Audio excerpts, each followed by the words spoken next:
వారిని మోసం చేసి వారికి పండు తినిపించి వాళ్ళు ఏం చేశారంటే పరిశుద్ధంగా ఉన్న ప్రజలిద్దరు ఏమైపోయారు? చీకటిలోకి వెళ్ళిపోయారు, అంధకారంలోకి వెళ్ళిపోయారు.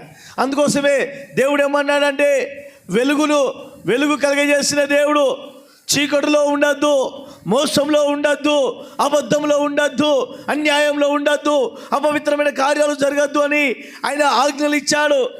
ఏ ఆజ్ఞలంటే నువ్వు నరహత్య చేయొద్దు, నువ్వు దొంగతనం చేయొద్దు, నువ్వు వ్యభిచరించద్దు, నువ్వు పరుల సొమ్మును ఆశించద్దు, నీ తల్లిని తండ్రిని సన్మానించాలి, ఆయన తప్ప వేరే దేవుడు నీకు ఉండద్దు, నువ్వు సబ్బాతు దినమున మీరు ఏం చేయాలి, దాన్ని పాటించాలి అని అనేకమైన ఆజ్ఞలు చెప్పాడు.